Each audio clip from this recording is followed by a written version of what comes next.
Assalamualaikum warahmatullahi wabarakatuh. Kembali lagi dalam channel Kumpulan Cerita. Untuk cerita kali ini berjudul Jagat Segoro Demit dari tulisannya Kak Dioseta. Dan buat kawan Aceh yang ingin membaca ceritanya secara langsung, link cerita asli sudah Kak sertakan dalam kolom deskripsi. Jangan lupa di follow dan di share ceritanya. Selamat mendengarkan.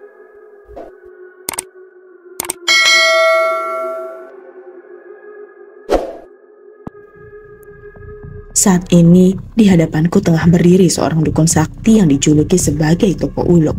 Seluruh pelindung yang kupasang dengan cahyo bisa dengan mudahnya ditembus oleh pengikut-pengikutnya yang berwujud manusia setengah ular.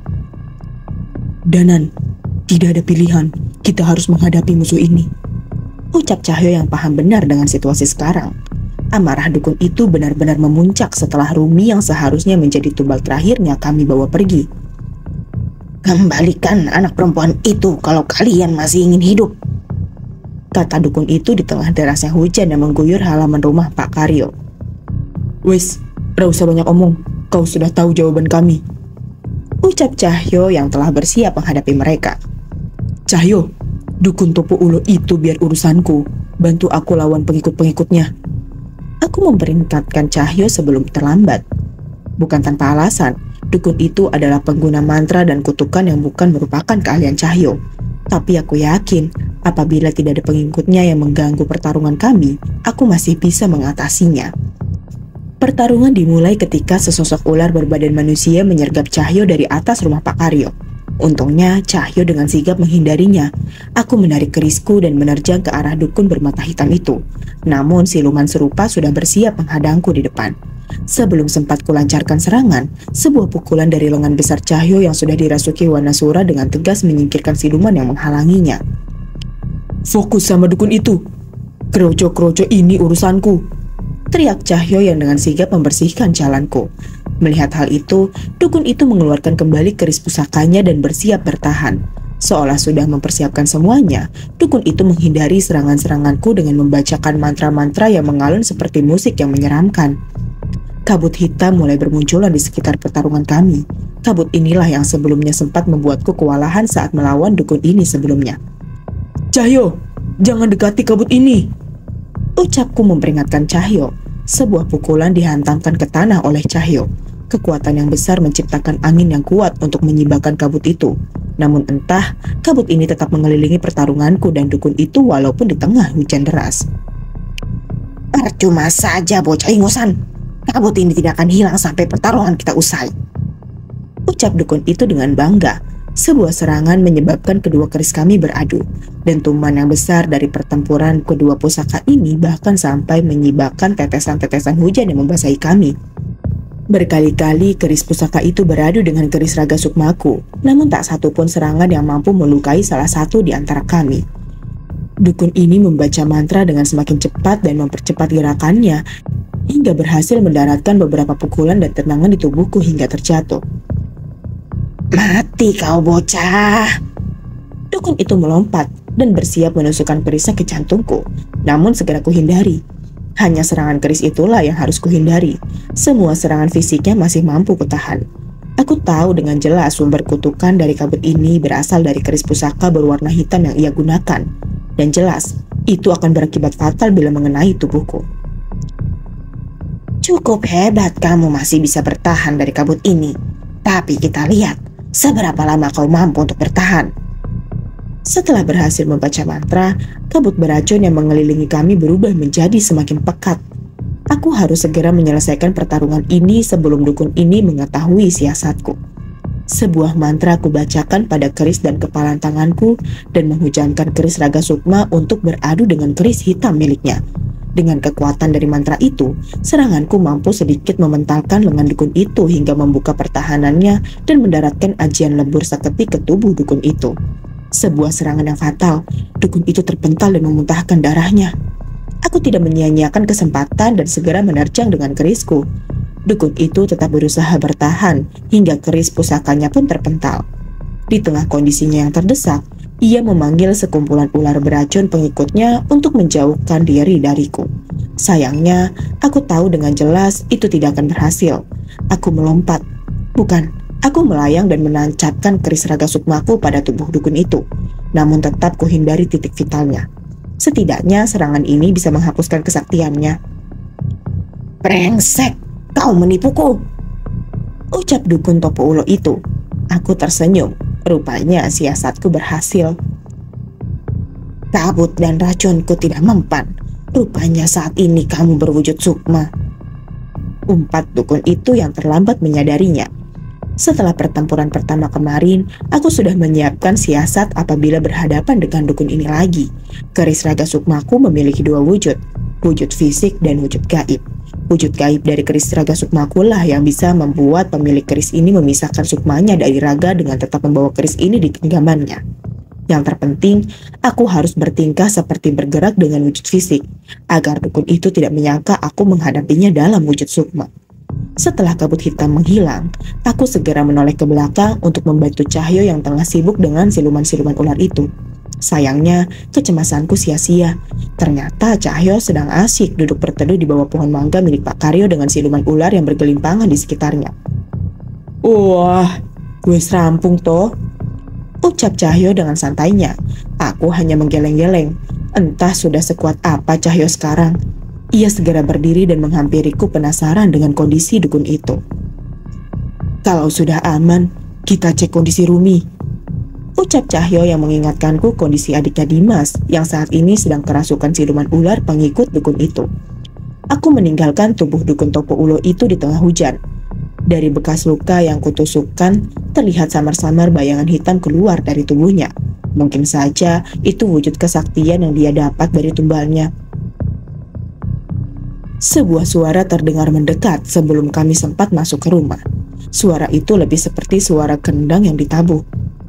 Suara seseorang terdengar mengalun seperti tembang yang akan berlanjut. Kali ini ditembangkan oleh sosok makhluk yang menari menuju dukun topo ulo yang terkapar di tengah hujan deras. Makhluk itu melanjutkan tembangnya, dan samar-samar mulai terlihat wujud makhluk yang persis seperti saat aku meninggalkan kampung Serawen. Aku menoleh pada Cahyo, memastikan keadaannya. Terlihat tangannya mengepal dengan keras seolah menahan emosinya. Benar Danan, itu dia yang menghabisi seluruh penduduk desaku, ucap Cahyo dengan raut muka yang menyeramkan. Jangan gegabah Cahyo, ucapku mencoba menahan emosinya dan bersiap jika Cahyo termakan oleh amarahnya. Tarian makhluk itu mulai berpola, aneh, diiringi dengan dua orang yang menabuh gendang. Tunggu, aku tahu kedua orang itu.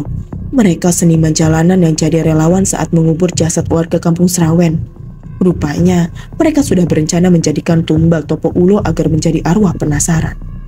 Perlahan, terlihat seluruh bayangan hitam yang keluar dari bekas luka dukun topo ulo merasuk ke tubuh makhluk yang sedang menari menggunakan topeng hitamnya. Danan, tahan makhluk itu.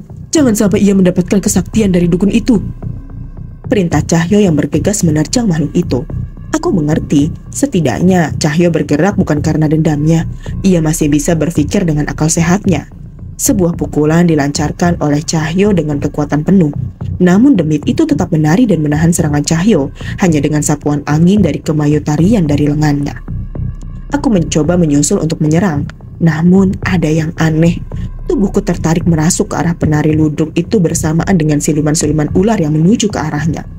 Sepertinya makhluk itu bisa menjadikan wujud roh makhluk apapun menjadi kekuatannya. Ku coba pertahankan kesadaran sukmaku sekuat mungkin hingga tak mampu untuk sedikit pun membantu Cahyo yang berhadapan langsung dengan penari ludruk itu. Cahyo memanggil kekuatan warna sura dan menyerang makhluk itu. Tapi sama saja, tidak ada serangan Cahyo yang berpengaruh. Sialnya, sepertinya makhluk itu mulai mencoba untuk membalas. Wirama. Makhluk itu mengucapkan sebuah kata yang diikuti dengan perubahan permainan-permainan gendang di belakangnya. Suara itu terdengar semakin keras dengan irama yang mengerikan. Cahyo yang berada di dekat makhluk itu menutup kupingnya, seolah permainan itu menyiksa pendengarannya. Wiraga. Seolah menyatu dengan irama yang dimainkan, penari itu melancarkan serangan dari tangan dan kakinya yang dikelilingi aura berwarna hitam. Sialan, jangan main-main, teriak Cahyo yang menahan serangan makhluk itu sekuat tenaga dengan seluruh kekuatan yang ia miliki. Bahkan dengan kekuatan Wanasura yang merasuki tubuhnya, Cahyo tetap terpental. Wirasa. Seketika suara alunan musik tidak terdengar olehku. Sepertinya Cahyo juga merasakan hal yang sama. Padahal pemain gendang itu masih terlihat memainkan alunan alat musiknya. Perlahan, penglihatan demi penglihatan merasuki pikiran kami. Ah, brengsek. Mendadak, emosi Cahyo menjadi berubah seolah penuh amarah. Rasa sakit di lenganku muncul bersamaan dengan penglihatan saat lenganku terputus oleh siluman ular saat diimah lewung. Rasa sakit yang tidak tertahankan menyebabkan aku tak mampu lagi mempertahankan kesadaran. Sepertinya kondisi Cahyo lebih parah, matanya dipenuhi amarah. Saat ini dendam menguasai dirinya sepenuhnya. Sebuah pantangan telah dilanggar hingga roh Wanasura meninggalkan tubuh Cahyo yang mulai kehilangan dirinya. Cahyo memaksakan untuk menyerang dengan amarahnya tanpa bantuan dari Wanasura. Jelas itu adalah tindakan bunuh diri. Hanya ada satu celah. Mungkin saja jika aku bisa menghunuskan keris raga sukmaku ke tubuh makhluk itu tepat sebelum sukmaku terhisap, kami masih bisa selamat. Aku mencoba cara beresiko itu dan membiarkan aliran energi yang terpancar menarik tubuhku yang berwujud sukma. Ketika semakin dekat, aku bersiap menghunuskan keris ke tubuh penari ludruk itu. Namun, saat sebagian sukmaku mulai menyatu, terlihat ribuan roh penasaran hingga demit dari zaman kerajaan dari tubuhnya menghalangi usaha terakhirku. Ini adalah akhir. Kupikir tidak ada lagi yang dapat kami lakukan. Namun ternyata samar-samar rasa hangat mulai menjalar di tubuhku. Ketika aku mencoba menoleh, terlihat kobaran api besar membakar Cahyo. Dan itu sama persis dengan yang saat ini mulai menjalar ke tubuhku saat ini. Ini Geni Baraloka. Aku berteriak sembari mencari keberadaan satu-satunya orang yang bisa menggunakan ilmu ini. Pak Le! Aku berteriak kepada seserangan yang baru saja muncul dengan bajunya yang sederhana. Dengan adanya Geni Baraloka, aku dan Cahyo kembali mendapatkan kesadaranku dan mundur menjauh dari penari ludruk itu. Bukannya segera membantu kami, Pak Le malah sibuk menurunkan barang-barangnya dari sebuah mobil angkutan umum berwarna biru yang mengantarnya. Terima kasih ya Pak Mardi, cepat pergi, di sini tidak aman.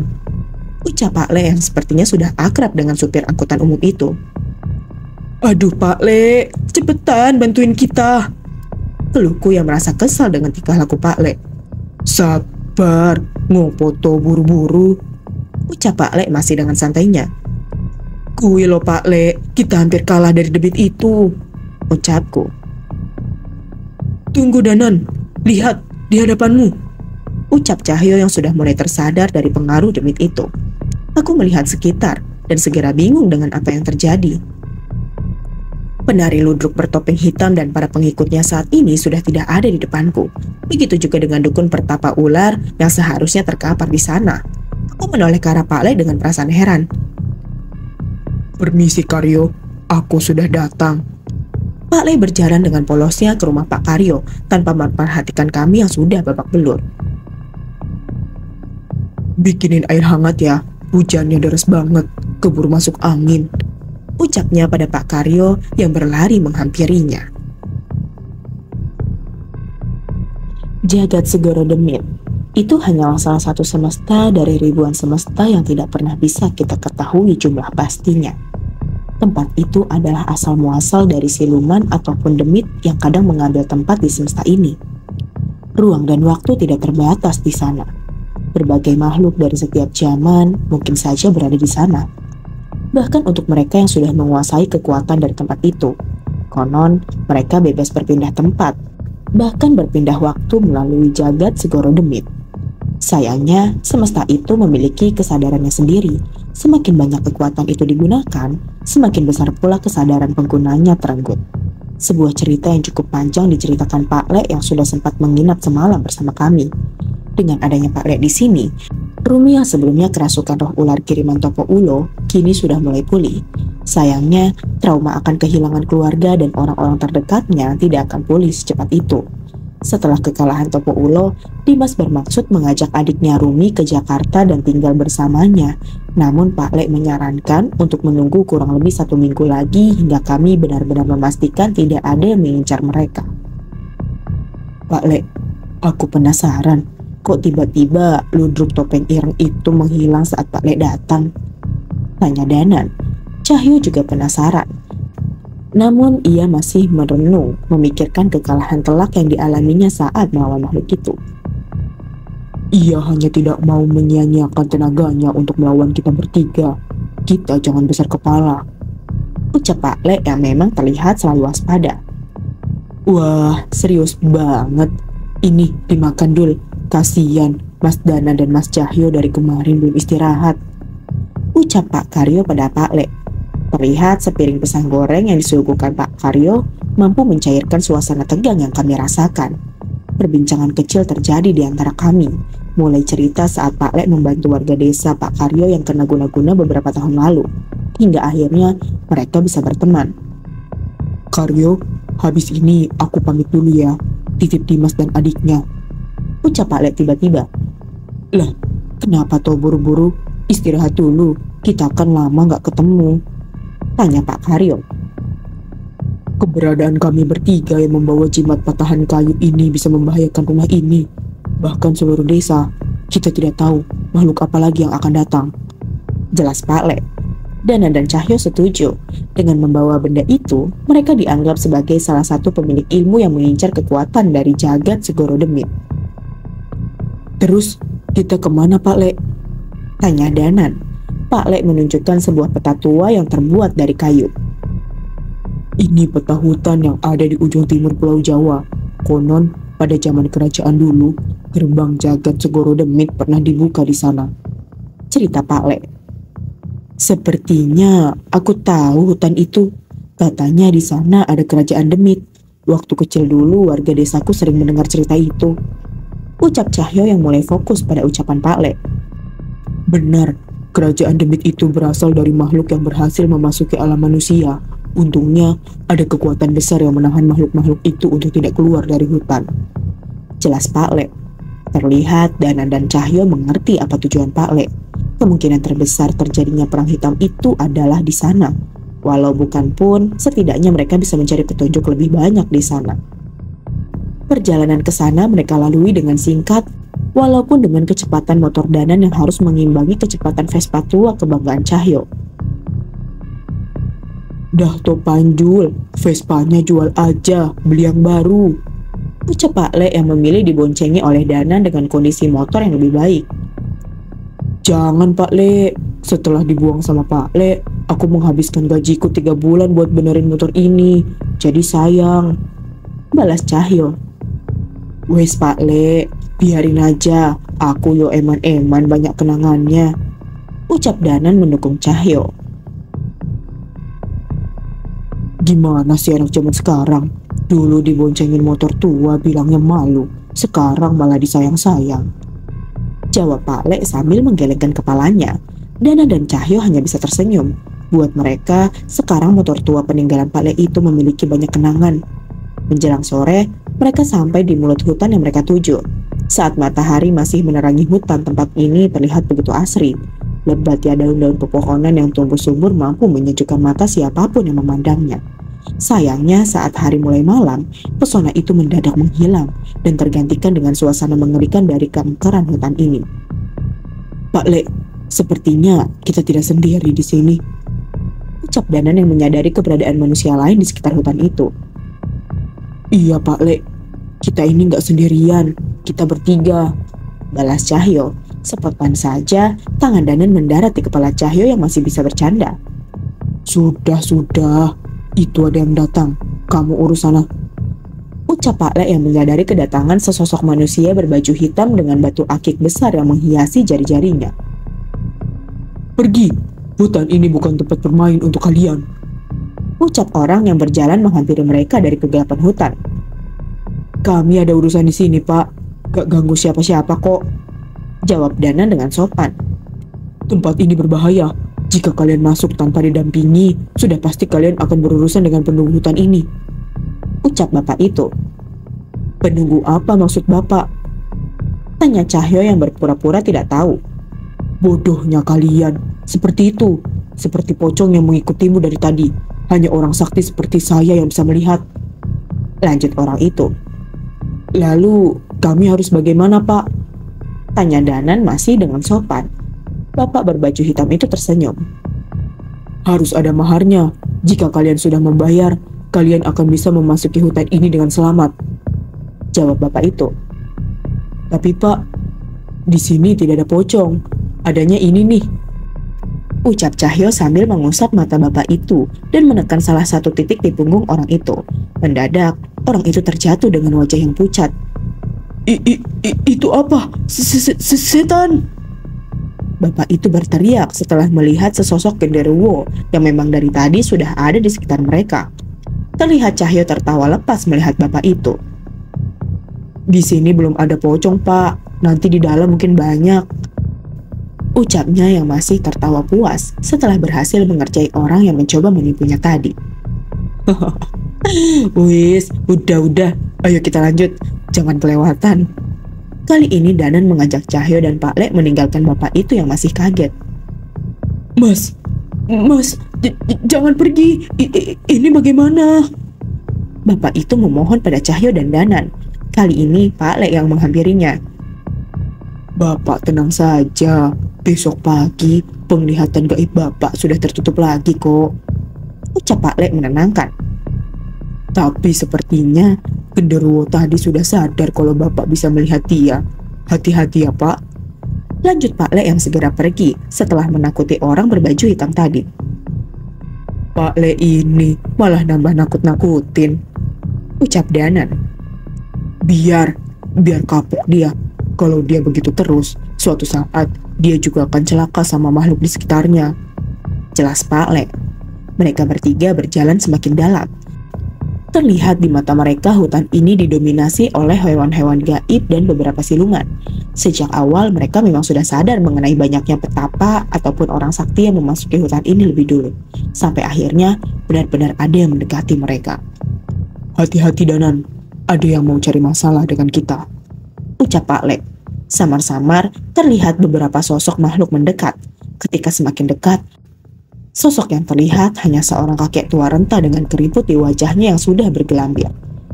Bahkan untuk berjalan saja, ia masih harus dibantu dengan tongkat di tangannya. Tak satu pun dari mereka memulai percakapan. Niat yang sangat jahat sudah sangat jelas terasa dari kakek tua itu. Anak muda, jangan main di hutan tengah malam, ucap kakek itu. Nanti diculik demit. Lanjutnya, perkataannya diikuti dengan kemunculan setan wanita yang tertawa gila dari atas pohon dan setan berwujud anak kecil yang merayap di tanah dengan lehernya yang terbalik.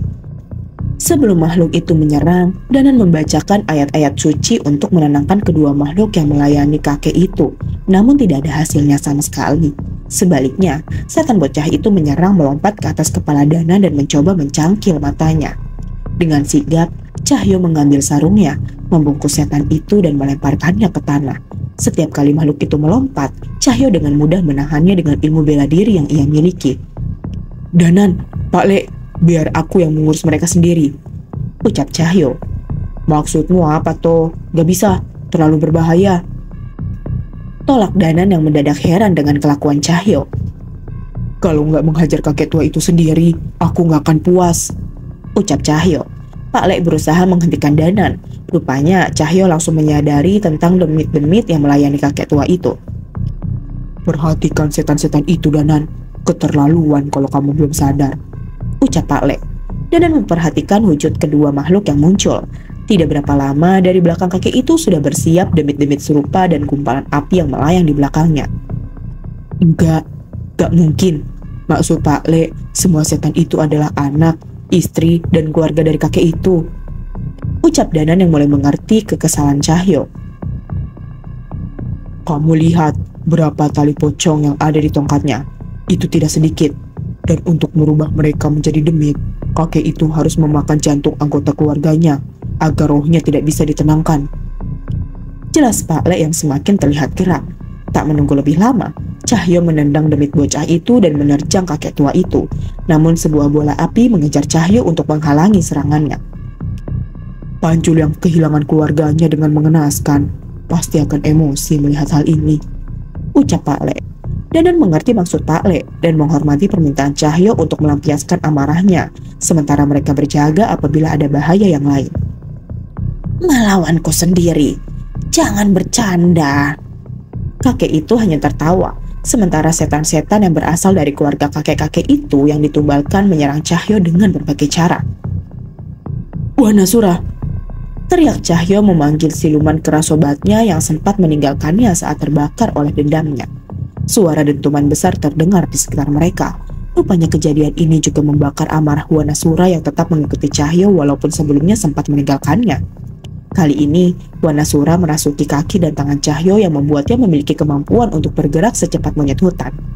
Cahyo kembali menyerang kaki itu, namun banyaknya bola api yang menyerangnya membuatnya sulit untuk mendekat. Beberapa batu dipungutnya dari tanah. Sebuah mantra dibacakan untuk memberikan warna sukma Cahyo pada batu itu. Ia melemparkan batu itu sejauh mungkin hingga bola-bola api itu mengikutinya dan meledak saat menabraknya. Kini, pertahanan kaki itu terbuka. Cahyo bersiap melampiaskan amarahnya dengan pukulan terkuatnya. Seharusnya, pukulan sekuat itu mampu melumpuhkan kaki itu dengan sekali serang. Anehnya, saat pukulannya mendarat, bukan kakek tua itu yang ada di sana, melainkan hantu wanita yang sedari tadi melayang-layang bertukar posisi dengan kakek tua yang saat ini berada di atas pohon. Jangan buru-buru anak muda, ledek kakek tua itu. Kakek itu tertawa bukan tanpa alasan. Lengan Cahyo yang menembus roh wanita itu kini menghitam seolah terkena kutukan. "Sialan kakek busuk!" teriak Cahyo yang kesal. Namun, kobaran api putih tiba-tiba membakar lengan hitam Cahyo hingga kembali seperti semula. "Wis, gak usah kepancing emosi," ucap Pak Le. Rupanya api itu berasal dari mantra Pak Le yang terus mengawasi pertarungan Cahyo. Menyadari kesalahannya, Cahyo mencoba menahan diri dan merubah gaya bertarungnya. Dengan lengan yang terbakar api milik Pak Le, Cahyo menyerang hantu wanita yang sedari tadi tertawa gila. Kali ini setan itu merasa kesakitan. Wajah cemas mulai terlihat dari wajah kakek tua yang masih menunggu dari atas pohon dengan perlindungan setan-setan di sekitarnya. Akhirnya, dengan sekuat tenaga, Cahyo memukul batang pohon tempat kakek itu berdiri. Kakek itu kehilangan keseimbangannya dan terjatuh. Namun dengan sigap, Cahyo menarik sarungnya dan berlari menuju kakek itu. Saat mendekat, Cahyo mencoba menyerang kakek yang masih kehilangan keseimbangan. Namun sekali lagi, kakek itu bertukar posisi dengan demit bocah yang tadi merangkak di tanah. Kali ini, Cahyo tidak meladeni demit itu dan melompat ke arah Pak Le. "Pak Le, tolong pegangi sarungku," ucap Cahyo pada Pak Le dan segera kembali melompat menyerang kakek tua itu. Berkali-kali kakek itu berganti posisi dengan demit pengikutnya.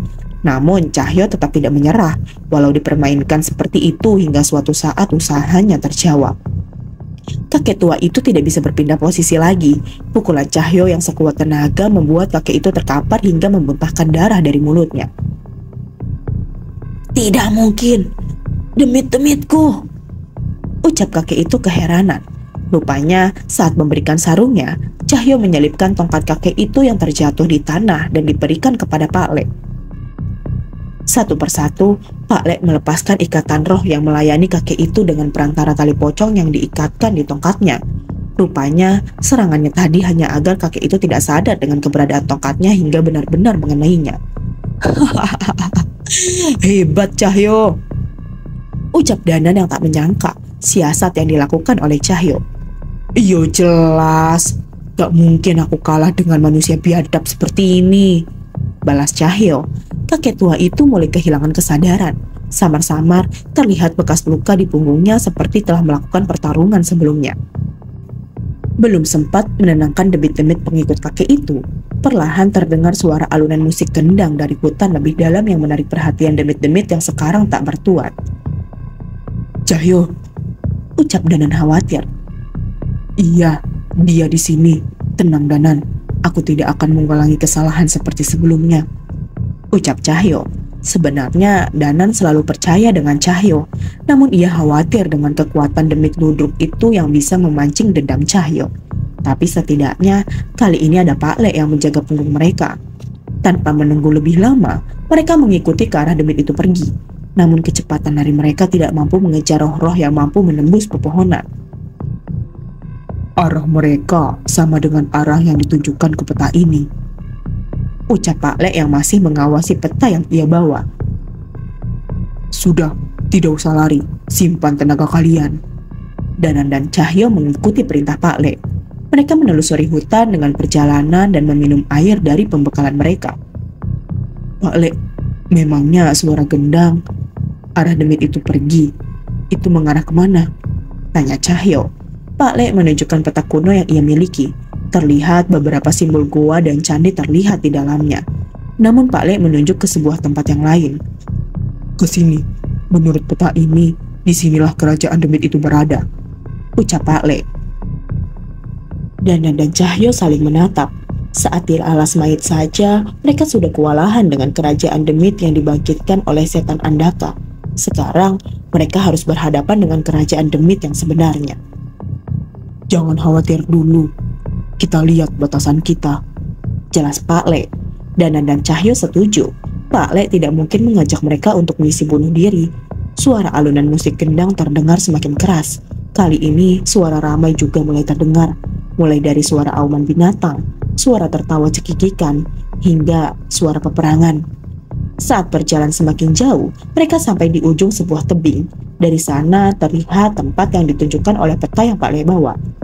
Sayangnya, pemandangan yang mereka lihat saat ini terlalu mengerikan.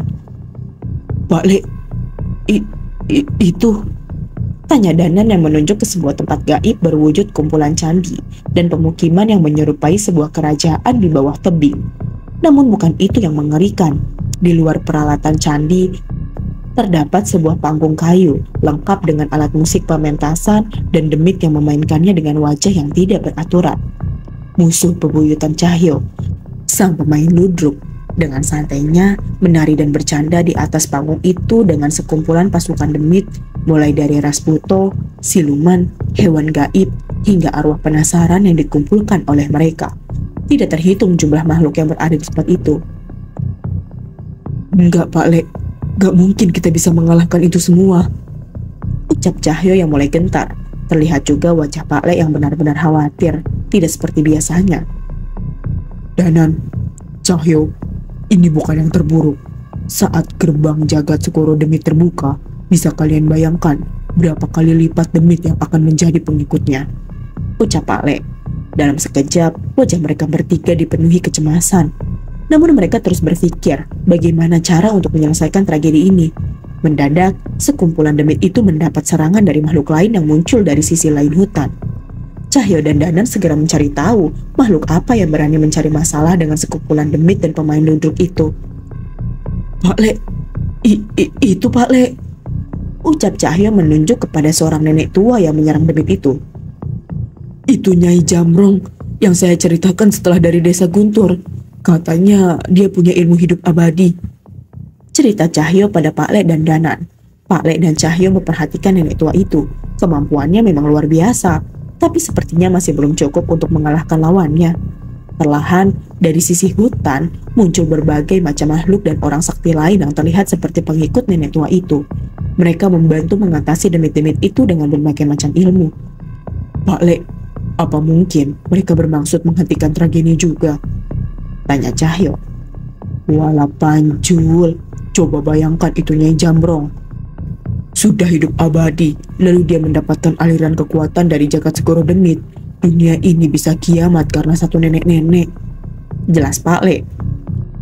Cahyo dan Danan mengerti maksud Pak Le. Entah pihak manapun yang menang, sudah pasti akan menjadi bencana yang besar. Cahyo, lihat itu, ucap Danan yang merasa kaget melihat salah satu sosok di antara orang sakti yang membantu Nyai Jamrong. Bukannya itu Mbah Wira? Buto, demit ras raksasa dengan kekuatan fisik yang konon dapat memindahkan bangunan dengan tenaganya, saat ini berkumpul dengan jumlah yang mengerikan di depan mata kami. Sayangnya, bukan itu ancaman utama yang kami hadapi. Seorang nenek tua tertawa cekikikan menghadapi kumpulan makhluk itu. Setiap pukulan yang dihujamkan kepada Buto itu memiliki kekuatan yang mampu memporak-porandakan tebing batu di sekitarnya. Dan Cahyo, pukulannya hampir sekuat pukulanmu, ucapku yang masih terheran-heran dengan ilmu dari Nyai Jamrong yang sedang bertarung melawan sekumpulan Buto itu. Mungkin, tapi aku belum bisa mengeluarkan pukulan sebanyak itu dengan kekuatan penuh. Ucap Cahyo yang menjadi khawatir seandainya mereka ditakdirkan untuk bertarung. Mbah Wira, salah satu warga desa Sukmajaya yang sempat membuat perjanjian dengan iblis Brakaraswana, kini terlihat dengan tubuh rentangnya menggenggam sebuah kujang dan membacakan mantra untuk melindungi Nyai Jambrong yang bertarung di garis depan. Mbah Wira ada di sana. Bukannya dia mengaku ingin bertobat dan menebus dosa-dosanya? Ucap Cahyo. Entah, aku tidak bisa mengerti dengan semua kejadian di bawah sana. Seandainya kamu bilang ini mimpi pun, aku pasti percaya. Balasku pada Cahyo. Kami menoleh ke arah Pak Le, berharap mendapatkan petunjuk atas semua ini. Jika kalian mengenal orang itu, kita lihat ujung pertarungan ini dan cari kesempatan untuk menarik dan meminta penjelasan dari seseorang yang kalian sebut dengan Mbah Wira itu. Perintah Pak Le. Kami setuju. Namun, entah pertarungan ilmu hitam sebesar ini akan memakan waktu berapa lama. Begitu banyak ilmu-ilmu yang dirapalkan di pertarungan itu. Namun belum ada yang mampu menembus pertahanan debit-debit menari ludruk itu. Suatu ketika Nyai Jambrong terlihat memutarkan tangannya dan badannya seolah melakukan tarian ritual kuno. Mendadak, tanah di tempat itu berubah seperti lumpur dan menarik pasukan demit itu masuk ke dalam tanah. Tak melewatkan kesempatan, Nyai Jambrong melompati demit-demit yang tenggelam menuju musuhnya yang masih menari dengan tenang di atas panggung. Pemain ludruk itu memulai tembangnya dengan iringan musik kendang.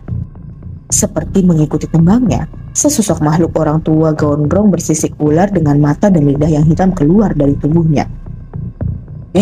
Itu Topo Ulo. Sekarang ia menjadi pengikut pemain ludruk itu. Tanya Cahyo yang terheran-heran. Aku tidak menjawab. Dari jenis ilmu Topo Ulo dan serangan Nyai Jambrong, sepertinya aku bisa mengetahui hasil pertarungan ini. Cahyo, Pak Le, lebih baik sekarang kita mencari posisi untuk menarik Mbah Wira. Ucapku. Di tengah pertarungan ini, tanya Cahyo yang ragu. Walaupun tubuh Nyai Jambrong abadi, tubuh fisiknya tidak akan bisa bertahan dari kutukan Topo Ulo. Hasil pertempuran ini sudah bisa terlihat. Jelasku pada mereka. Yowes, kita turun sekarang. Sembunyikan keberadaan kalian dan jangan sampai terpisah. Perintah Pak Le yang mengerti dengan strategiku. Kami menuruni bukit dan mendekat ke pertarungan itu. Aura yang sangat gelap jelas terasa menyelimuti pertarungan-pertarungan di hadapan kami. Jelas, saat ini kami belum bisa mendekat.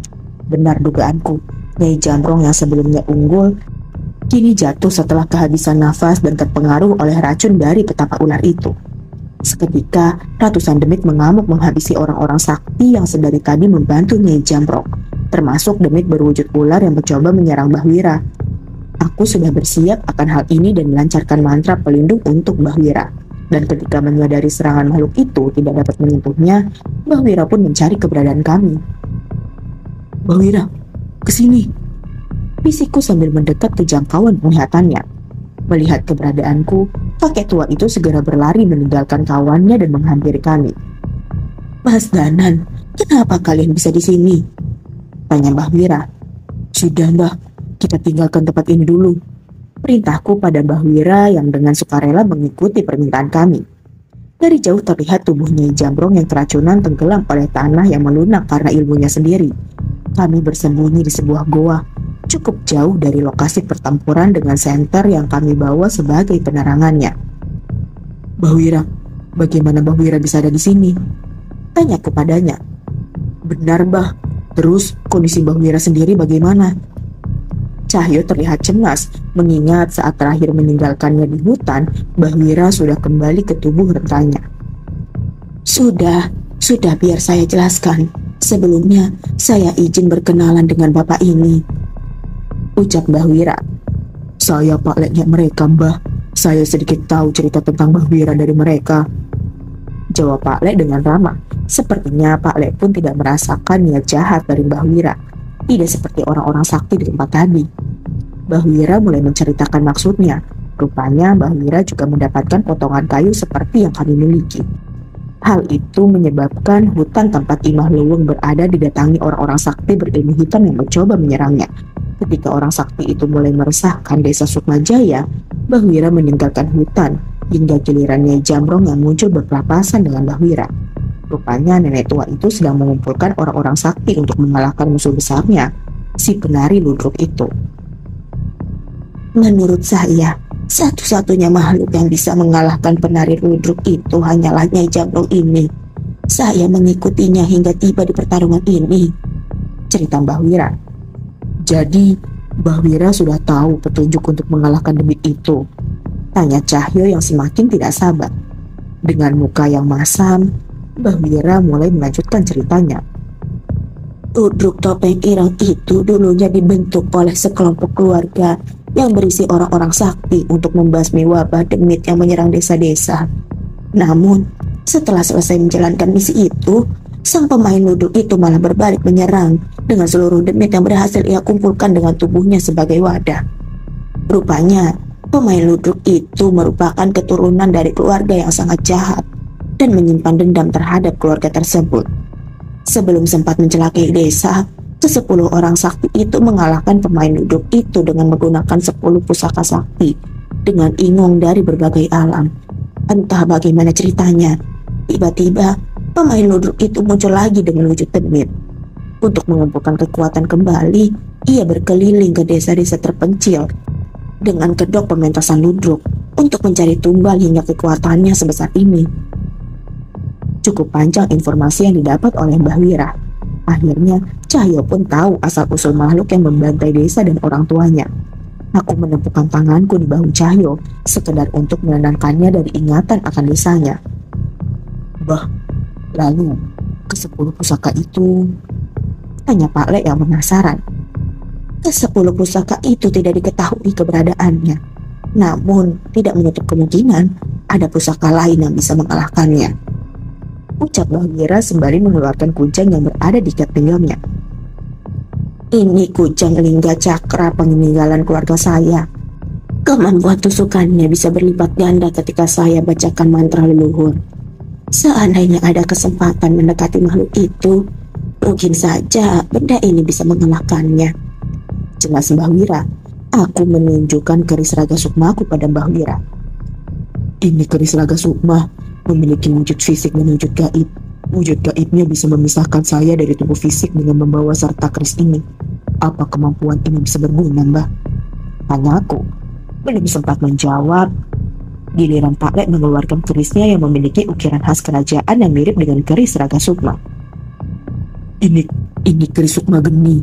Keris ini bisa merubah tetesan darah saya menjadi api yang bisa menjemputkan.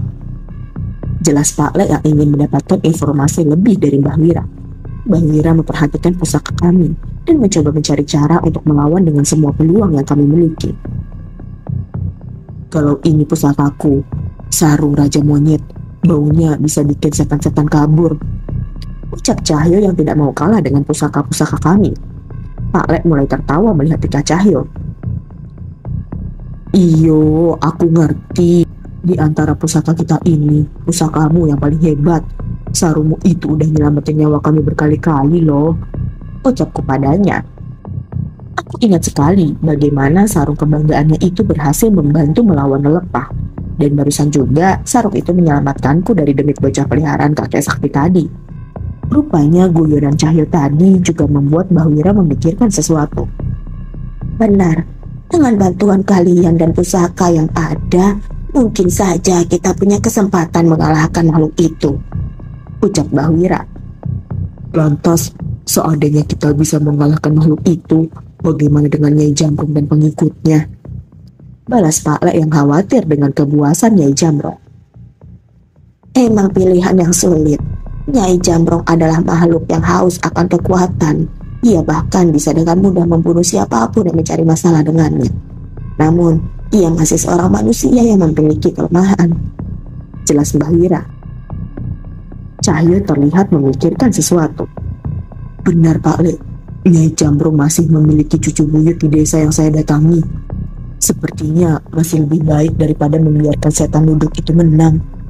Kali ini Cahyo mencoba menyampaikan pendapatnya.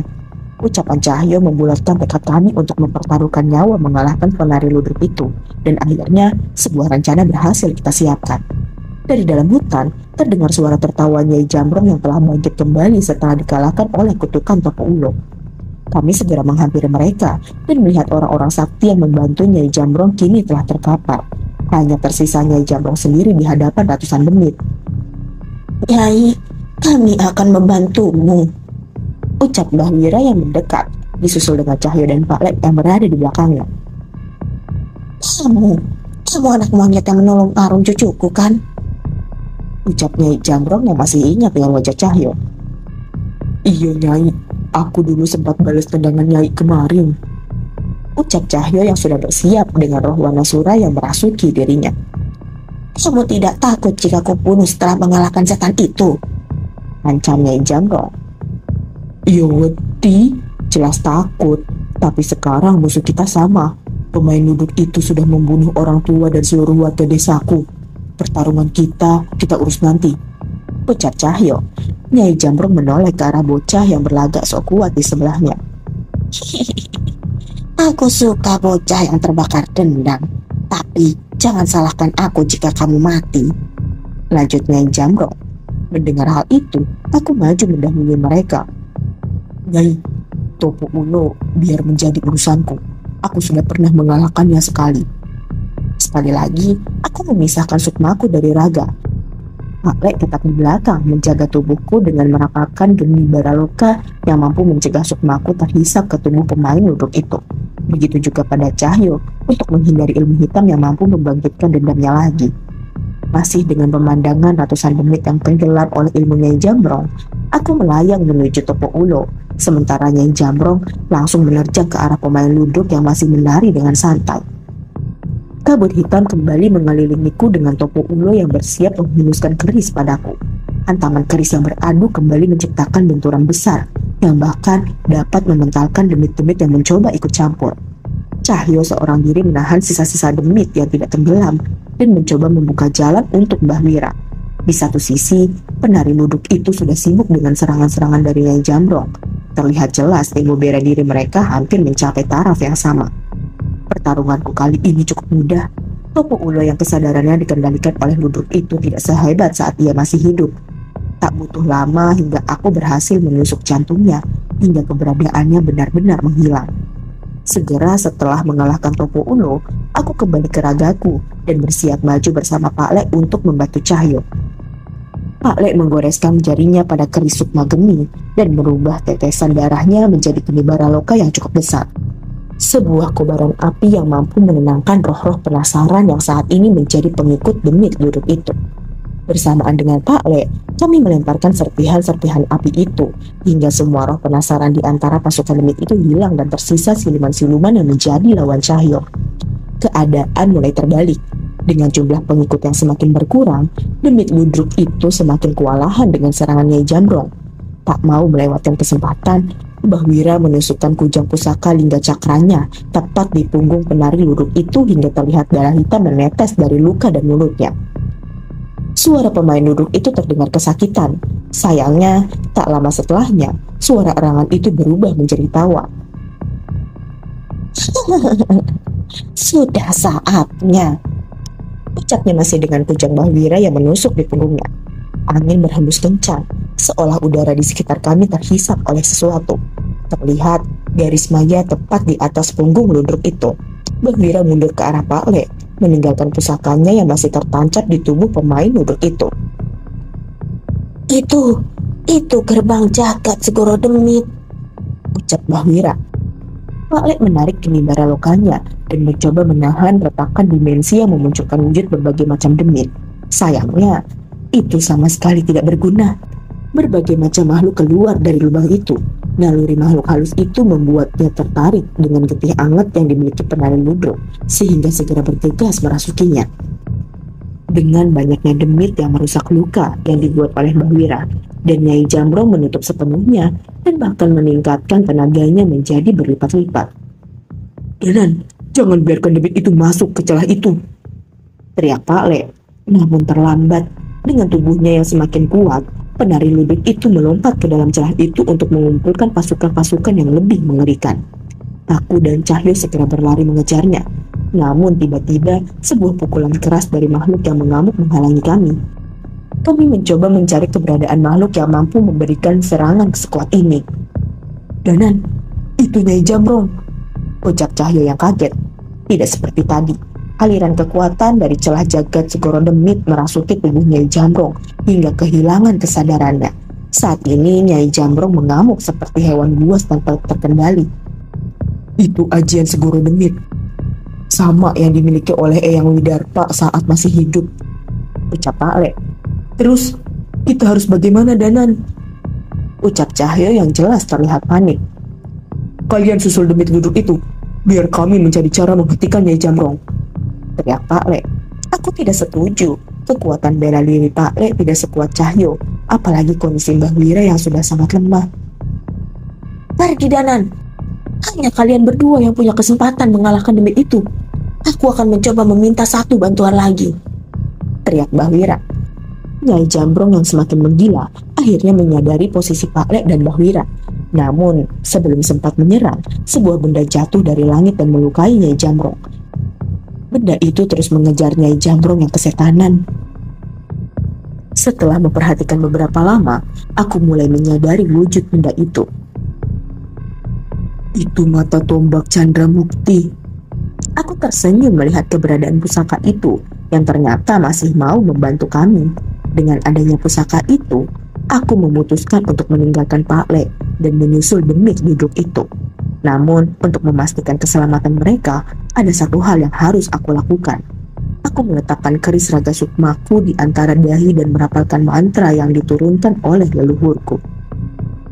Jagat lelembut poten duwe wujud kulo nimbali, surga loka surga kayangan, ketuh muli sampun nampani, tekan asa tekan sedanten. Mendadak langit menjadi gelap. Hujan turun begitu deras, dan sekarang di hadapan kami telah muncul sesosok makhluk. Hujan turun begitu deras, bersahutan dengan kilatan yang muncul dari retakan dimensi jagat Segoro Demit. Mata tombak Chandra Mukti yang dikendalikan oleh Mbah Wira tidak cukup untuk menahan pergerakan Nyai Jamrong yang mengamuk. Sebuah tendangan berhasil lolos hingga membuat Pak Le terpental. Namun, belum sempat mendaratkan tendangan berikutnya, serangannya dihadang oleh seorang roh pendekar yang terlihat mampu menyaingi ilmu bela diri Nyai Jamrong.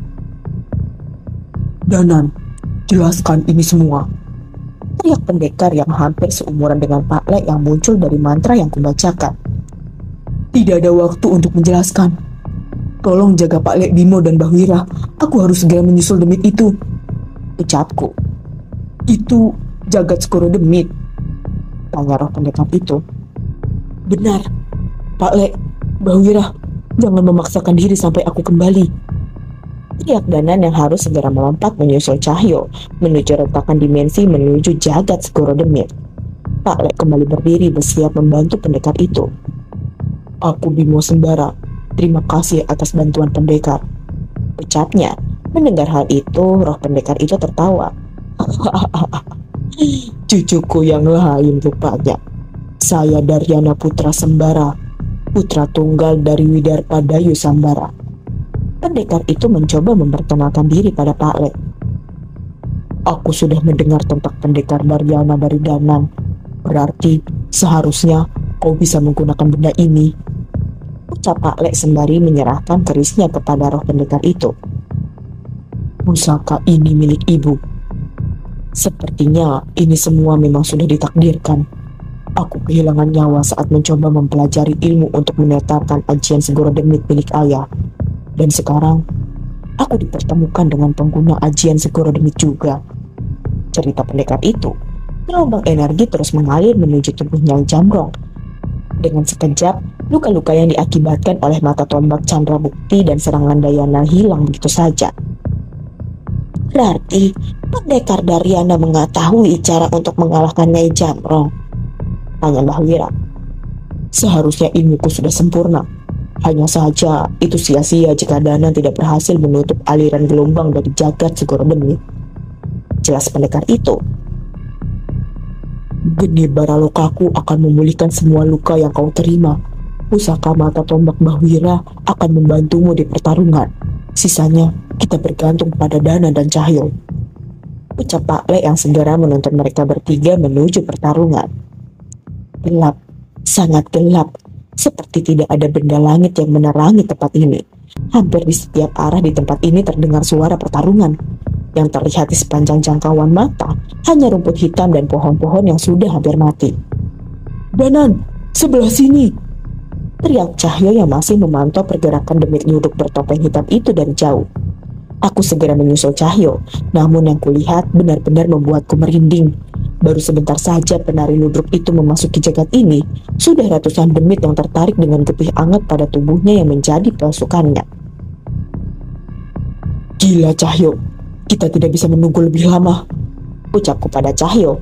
Cahyo setuju. Ia segera memanggil wujud fisik Wanasura, roh raksasa dari hutan Wanamarta yang bisa sepenuhnya muncul di tempat yang berhubungan dengan alam roh ini. Kami berdua menaiki tubuh Wanasura dan menerjang penari ludruk itu. Seperti dugaan kami, ratusan pasukan demit itu menghalangi kami menyentuh tuannya. 3 entitas bertarung melawan ratusan demit. Apalagi yang bisa diharapkan dari pertarungan ini? Hewan-hewan gaib, genderuwo, siluman, dan makhluk dari berbagai wujud menyerang kami. Kekuatan Wanasura memang sangat mumpuni untuk melawan mereka. Namun, dengan jumlah musuh yang sebanyak ini, ia bisa bertahan sampai kapan? "Danan, biar aku yang mencoba menahan mereka," ucap Cahyo yang segera menurunkanku di tempat yang aman. Berbekal keris raga sukma, aku menerobos sekumpulan demit itu dan menyerang makhluk bertopeng hitam itu yang masih menari, mencoba menarik perhatian makhluk lainnya. Sebelum mendekat, sebuah mantra kubacakan di kedua kepalan tanganku. Sebuah pukulan jarak jauh kulontarkan pada makhluk itu, berharap bisa menghentikan prosesi ritual penarikan demit yang ia lakukan. Beruntung, walaupun tidak berhasil melukainya, seranganku mampu menghentikan tariannya hingga tidak ada lagi demit yang mendekat. Berkali-kali aku mencoba menghujamkan kerisku pada makhluk itu, namun tak satu pun seranganku mengenainya. Perbedaan kekuatan kami terlalu besar. Cahyo pun mulai merasa kesulitan. Dalam sekejap, tubuh Wanasura sudah dipenuhi oleh luka-luka yang tidak biasa. "Cahyo, mundur! Wanasura sudah tidak mampu!" Teriakku mencoba memperingatkan Cahyo. Cahyo segera memerintahkan Wanasura untuk mundur. Namun berbeda dari biasanya, kali ini ia tidak menurut. Sebaliknya, ia melemparkan Cahyo ke arahku dan terus memaksa melawan demit-demit itu sendirian. "Wanasura, cukup! Jangan paksakan dirimu!" teriak Cahyo. Namun, Wanasura hanya meraung sekeras mungkin hingga terdengar ke seluruh penjuru hutan ini, seolah Wanasura memaksa Cahyo untuk membantu pertarunganku. "Tampaknya yang memutuskan ini sebagai pertarungan hidup dan mati bukan hanya kita," ucapku pada Cahyo. "Benar, sebaiknya kita selesaikan ini secepatnya," ucap Cahyo. Sekali lagi aku menerjang demit ludruk itu yang tentu saja segera dihindari. Cahyo menyusul dengan pukulan andalannya yang dengan telak mengenai tubuh penari itu. Sayangnya, hampir tidak ada luka yang dirasakan olehnya. Merasa terganggu dengan serangan kami, demit ludruk itu melontarkan tendangan yang membuat kami berdua terpental. Namun Cahyo menahan tubuhku, membalikan kekuatan tendangan demit itu untuk melemparkanku ke atas tubuh penari itu. Dengan sekuat tenaga, keris raga sukmaku yang telah diselimuti kekuatan mantra kuhujamkan ke tubuh demit itu. Namun sayang, serangan itu hanya menggores bahu demit itu dan berakhir dengan kerisku yang menancap ke tanah. Demit itu mengamuk dengan mengeluarkan kekuatan hitam dari tubuhnya. Getaran kekuatan kembali terasa di medan pertempuran ini. Kekuatan itu membangkitkan amarah demit-demit di sekitarnya. Kekuatan itu juga memicu retakan dari berbagai alam yang muncul di langit-langit medan pertempuran kami. Berbagai bayangan hitam menerobos dengan cepat, seolah mempunyai tujuan yang masing-masing. Cahyo menoleh ke Wanasura yang semakin terdesak dan menghampiri Wanasura yang sudah kewalahan dengan amukan siluman-siluman yang melawannya. "Cukup Wanasura, kita mundur," perintah Cahyo yang menghadang demit yang menyerang Wanasura. Namun Wanasura mengamuk, memukuli dadanya seolah tidak terima.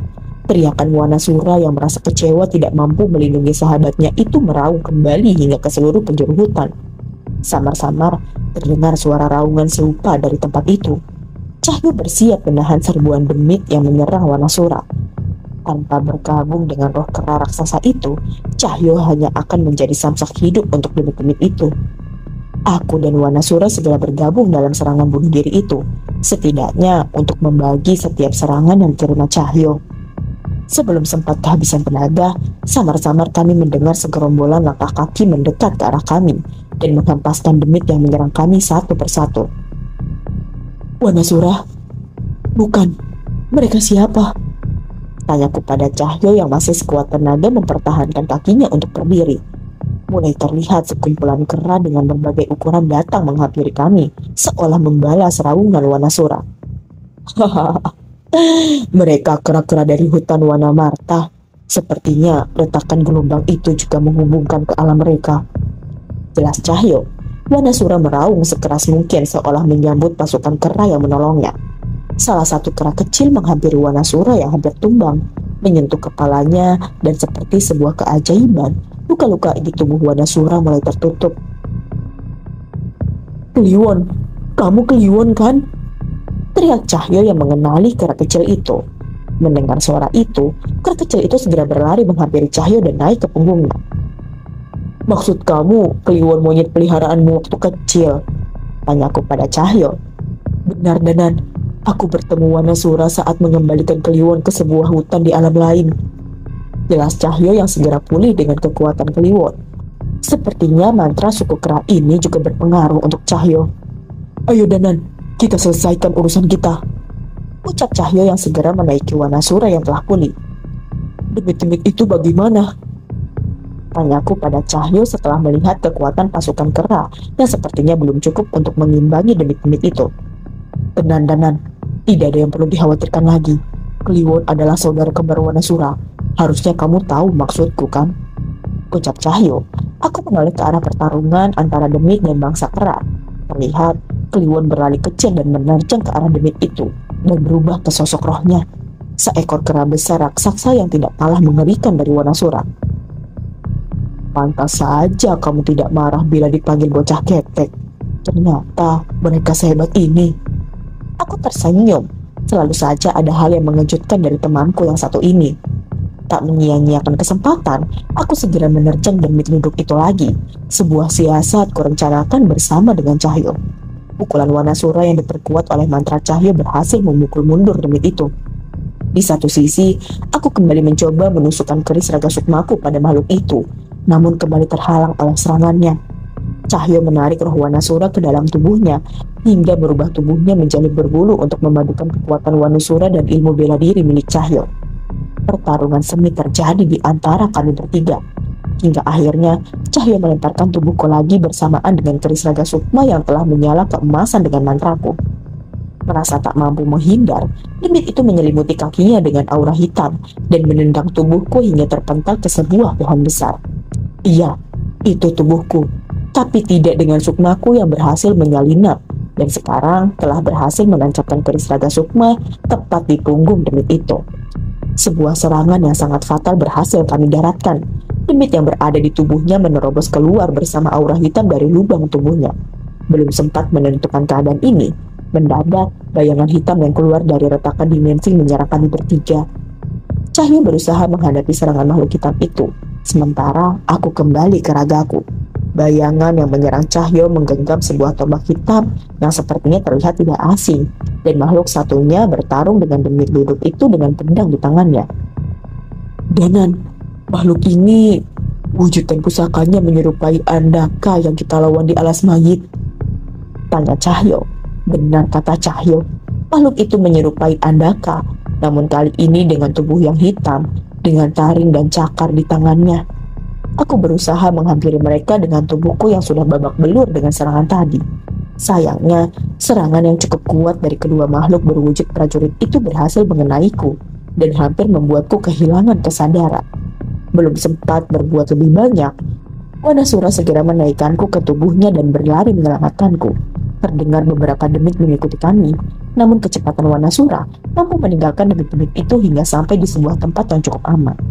Aku terbaring di tanah dengan luka-luka yang cukup parah. Keputusan Cahyo tepat. Seandainya tadi aku memaksa untuk bertarung, mungkin aku sudah mati. Dengan mantra penyembuh yang diajarkan Pak Le, Cahyo mencoba memulihkan luka-luka di tubuhku. Namun sepertinya luka yang kualami terlalu parah hingga mantra itu tidak banyak berpengaruh. Sialnya sekali lagi, jauh dari dalam kegelapan hutan, muncul sesosok makhluk menghampiri kami. "Hah? Setan apa lagi kamu? Kesini, aku lawanmu." Cahyo yang sedang panik segera meninggalkanku dan bersiap menghadapi makhluk itu. "Setan kepalamu, temanmu itu kenapa?" Rupanya makhluk itu adalah seorang manusia, sama seperti kami, seorang yang lebih tua dari Pak Le. Namun pakaiannya terlihat berasal dari zaman dulu.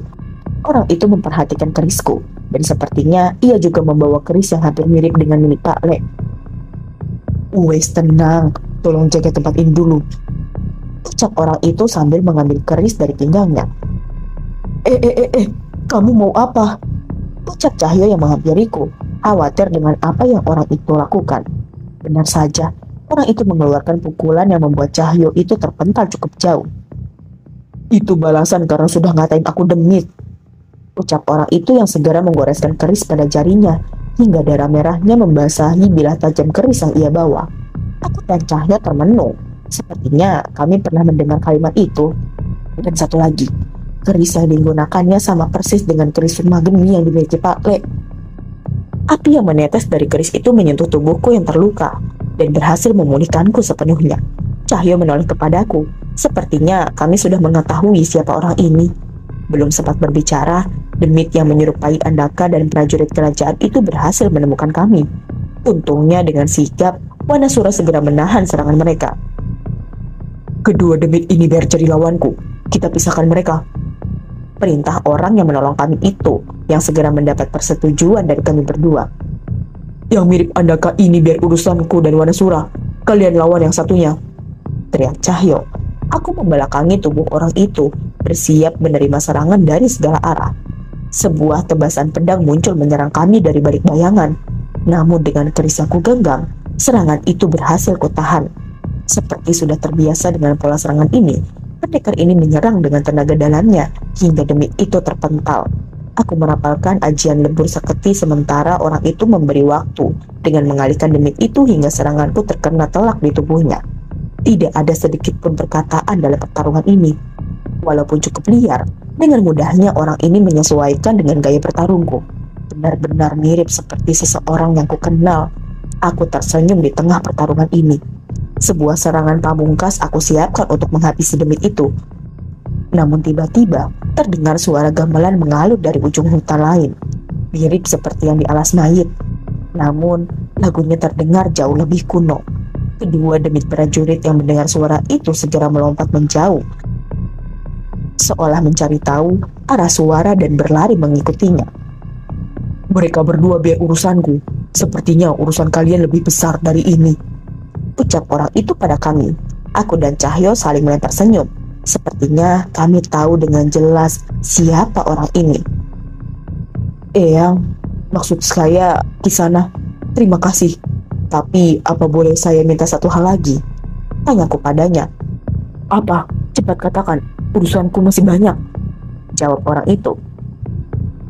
"Tolong coba bilang bocah asu," mintaku yang merasa rindu dengan keberadaannya.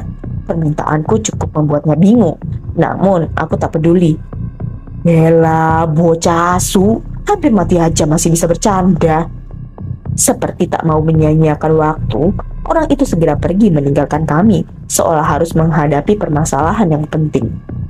Ternyata benar, tempat ini menghubungkan dunia dari berbagai alam dan berbagai zaman, ucap Cahyo sambil memukulkan lengannya di bahuku. Sungguh tidak diduga, walaupun saat ini sudah tenang di sana, rupanya jauh di masa mudanya, Eyang Widarpa sudah pernah menolong kami, bahkan sebelum kami mengenalnya. Dengan kekuatan kami yang sudah pulih sepenuhnya, kami mencari keberadaan penari ludruk itu hingga menemukannya berdiri mengerikan seorang diri di tengah-tengah padang rumput. Setelah seranganku mengenainya, getih anget yang dimiliki pemain ludruk itu sudah tidak mampu lagi menarik perhatian demit di jagat ini. Sayangnya, demit yang sudah menjadi pengikutnya tetap setia dan mulai bermunculan dari dalam kegelapan. Wanasura mengaum sekeras-kerasnya, hingga suara langkah kaki gerombolan bangsa kera yang dipimpin oleh Kliwon berdiri tepat di belakang kami. Sekali lagi, pertarungan sengit kembali terjadi, bukan lagi pertarungan yang berat sebelah. Dengan kekuatanku yang sudah pulih, aku membacakan mantra pelindung untuk Cahyo yang kembali bergabung dengan Wanasura. Luka yang dialami Demit Luduk itu membuat pertarungan mereka berdua semakin seimbang. Hal ini memberikanku waktu untuk melakukan sebuah ritual. Aku menggoreskan jariku pada keris Raga Sukma dan sekali lagi membacakan mantra yang diajarkan oleh Daryana hingga darahku berubah menjadi kilatan cahaya putih yang menyelimuti keris Raga Sukma. Cahyo, aku memberi isyarat pada Cahyo. Ia melompat setinggi-tingginya dan menghantamkan pukulan terkuatnya ke tanah hingga penari ludruk itu terpental ke udara dan kehilangan keseimbangannya. Dengan kesempatan yang dibuat Cahyo, segera kuhunuskan keris Raga Sukma ke jantung Demit itu dan segera memisahkan sukmaku dari tubuhku. Sekali lagi, wujud gaib keris Raga Sukma yang tergenggam oleh sukmaku. Kuhujamkan keris yang dipenuhi kilatan cahaya putih ini tepat di topeng berwarna hitam milik Demit itu. Kedua wujud keris Raga Sukma tepat menusuk ke tubuh Demit Luduk itu hingga akhirnya tidak sadarkan diri. Tanpa topeng hitamnya, terlihat jelas wajah mengerikan makhluk itu dengan 4 bola mata dan daging wajahnya yang tak tertutup kulit. Denan, bawa tubuh Demit itu keluar dari alam ini, ucap Cahyo yang segera berpisah dari Wanasura. Kami berlari ke arah retakan dimensi tempat awal kami memasuki jagat ini. Anehnya saat mendekat, gelombang energi yang kuat menolak kami untuk keluar. Cahyo, tidak bisa. Ada kekuatan yang menahan. Aku terus mencoba untuk menerjang pembatas dimensi itu, namun sia-sia. Sementara Cahyo dan pasukan keranya masih berusaha menahan demit-demit hilang kendali. Sebagian dari demit yang lolos berhasil menembus gerbang itu dan pasti akan membawa petaka di alam manusia. Denan, gunakan ini. Cahyo melemparkan patahan kayu pemberian Ardian dengan tulisan aksara kuno di atasnya. Aku mencoba membawanya dan berhasil mendekat ke retakan itu. Berhasil, ayo Cahyo, teriakku. Kamu pergi dulu, aku menyusul. Cahyo berteriak tanpa menoleh sedikit pun kepadaku. Tunggu, apa mungkin benda ini hanya mampu membawa keluar satu manusia dari alam ini? Jangan bodoh Cahyo, kita keluar sekarang, ucapku yang segera menghampirinya. Namun dibalas dengan serangan yang mementalkanku. Harus ada yang menjaga demit-demit ini agar tidak keluar hingga retakan itu menutup. Dan harus ada yang membawa tubuh pemain ludruk itu sebelum bangkit dan menarik kekuatan demit-demit di sini lagi, ucap Cahyo. Ia sama sekali tidak menoleh ke arahku. Sudah jelas, sekarang Cahyo ingin mengorbankan dirinya untuk membiarkanku keluar. Aku segera berlari menuju tubuh penari ludruk itu, mencari patahan kayu serupa. Dan ternyata memang ada. Kita gunakan milik demit ini. Sekarang kita bisa kembali, ucapku yang berharap Cahyo mengurungkan niatnya. Sudah, jangan bodoh.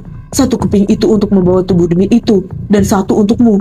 Kamu jelas tahu apa yang kita lindungi hingga harus berbuat sejauh ini, ucap Cahyo yang segera melompat dari tubuh Wanasura dan menghampiriku.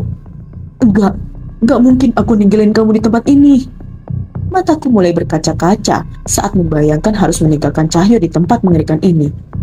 Tenang Danan, aku nggak sendirian. Ada Wanasura dan Kliwon yang menemaniku, ucapnya dengan mencoba memaksakan senyumannya. Aku menoleh ke retakan dimensi jagat Segoro Demit dan terlihat tubuhnya semakin mengecil. Setidaknya akan kupaksa Cahyo kembali dengan kepingan kayu milik Demit Luduk ini. Apapun yang terjadi setelahnya pasti akan dapat kami hadapi apabila terus bersama. Sayangnya, saat aku kembali menoleh ke arah Cahyo, ia sudah siap bersama Wanasura untuk menghempaskan aku dan tubuh demit itu ke dalam lubang yang dipenuhi energi gelap itu. Danan, tolong jaga Sekar dan Pak Le, teriak Cahyo setelah melemparkanku ke lubang dan segera kembali menerjang gerombolan demit yang mencoba menerobos ke alam manusia. Kepingan itu terpecah tepat setelah tubuhku dan tubuh demit itu kembali ke alam manusia dan terjatuh tepat di tengah pertarungan Nyai Jamrong dengan roh pendekar Daryana yang kupanggil. Segera kupaksakan tubuh ini untuk berdiri menghampiri Mbah Wira. Mbah Wira, kepingan kayu itu Mbah masih nyimpen kan? Tanyaku pada Mbah Wira yang masih sibuk menghadapi demit-demit yang keluar dari retakan jagat Segoro Demit. Ada, ini. Tanpa bertanya, Mbah Wira segera memberikan kepingan kayu miliknya. Aku mengambilnya dan berusaha sekuat tenaga melemparkan kepingan kayu itu ke dalam gerbang jagat Segoro Demit. Sayangnya, setelah kepingan kayu itu melewati celah itu, satu-satunya jalan keluar dari jagat Segoro Demit itu segera menutup tanpa sempat membiarkan Cahyo meninggalkan tempat itu. Aku tak mampu menahan air mataku di tengah-tengah pertarungan melawan Nyai Jamrong. Danan, apa Cahyo masih di alam itu? Tanya Pak Le. Maafkan aku, Pak Le. Cahyo mengorbankan diri untuk menahan demit-demit itu agar tidak melewati celah ini, ucapku. Terlihat raut sedih di wajah Pak Le, tapi sepertinya Pak Le bisa lebih tegar. Jangan sia-siakan pengorbanannya. Kita selesaikan ini semua, perintah Pak Le. Aku menghapus air mataku dan segera menghampiri Daryana, roh pendekar yang kupanggil sebelumnya. Kerja bagus, Danan. Sekarang bantu aku menyelesaikan pertarungan ini, ucap Daryana yang bersiap bertarung bersamaku. Setelah tidak mendapatkan aliran kekuatan dari jagat Segoro Demit, serangan-serangan dari Daryana semakin berdampak. Ini adalah ilmu pemutih raga yang mampu menghapuskan semua ilmu hitam. Setelah aku menggunakan ilmu ini, keris Sukma Geni akan kehilangan kesaktiannya. Semoga kalian tidak keberatan, ucap Daryana. Lakukan, kita harus selesaikan ini semua, ucapku dengan menjulurkan tangan yang meneteskan darah dari pertempuran tadi. Daryana menerima tetesan darah itu dengan keris Sukma Geni milik Pak Le, hingga mengaktifkan kekuatan penyembuh dari keris itu. Nyai Jamrong yang menyadari kekuatan besar dari keris itu segera bersiap untuk menyerang. Namun, aku menahannya untuk mendekat sebelum Daryana selesai melakukan ritualnya. Serangan Nyai Jamrong sangat kuat hingga membuat beberapa tulangku retak. Untungnya, api penyembuh dari Pak Le segera menyembuhkan lukaku. Ritual pembacaan mantra selesai. Keris Sukma Geni kini terbakar dengan api berwarna putih. Daryana masuk ke dalam pertarungan. Sulit untuk mencari celah menusukkan keris itu di tubuh Nyai Jamrong. Namun sedikit demi sedikit, keris itu menimbulkan goresan di tubuh nenek tua itu. Luka dari ilmu Daryana mengeluarkan sedikit demi sedikit energi hitam yang ada di tubuh Nyai Jamrong, hingga tak mampu lagi menghindari tusukan keris Sukma Geni yang digenggam oleh Daryana. Aliran energi hitam bertiup mengelilingi tubuh Nyai Jamrong, menandakan sirnanya energi dari jagat Segoro Demit di tubuhnya. Bocah-bocah sialan, ucap nenek itu. Pak Le segera menghampiri Nyai Jamrong dan mencabut keris Sukma Geni miliknya. Anehnya, luka dari keris itu tidak lagi menutup. Bahkan, ilmu abadiku kau hilangkan juga. Nyai Jamrong merasa bingung dengan kekalahannya. Sudah, jangan melawan lagi. Lukamu akan semakin parah, ucapku pada Nyai Jamrong yang sudah tidak berdaya. Siapa yang melawan? Tujuanku sudah tercapai. Kini, aku tidak harus menurunkan kutukan ini pada keturunanku. Cerita aneh terdengar dari mulut Nyai Jamrong. Rupanya selama ini ia rela membunuh lawannya, mengumpulkan pendekar, hingga mencari kekuatan dari jagat Segoro Demit untuk menghilangkan keabadiannya. Pak Le yang mendengar hal itu segera menghampiri Nyai Jamrong dan menutup lukanya dengan ilmunya. Aku terduduk di tanah dan menarik nafas lega. Semua hal mengerikan ini akhirnya berakhir. Akhirnya aku bisa pergi, ucap roh Daryana yang menghampiriku. Secepat itu, tanyaku pada leluhurku yang sempat melatihku setelah kepergian Eyang Widarpa. Aku belum bisa menyelamatkan ayah Widarpa dengan ilmu yang kupelajari seumur hidup. Sekarang, ibu sudah tenang karena Pak Le bingung. Tidak ada lagi alasanku untuk tinggal di alam ini, cerita Daryana padaku. Pak Le yang menghampiri kami dan memperhatikan percakapan kami. Terima kasih pendekar, kami berhutang padamu, ucapan Pak Le mengantar kepergian Daryana di tengah kegelapan hutan ini. Hanya tersisa kami bertiga dan Nyai Jamrong yang masih sulit untuk berdiri di hutan ini. Mata tombak Chandra Mukti kembali melesat ke udara meninggalkan kami.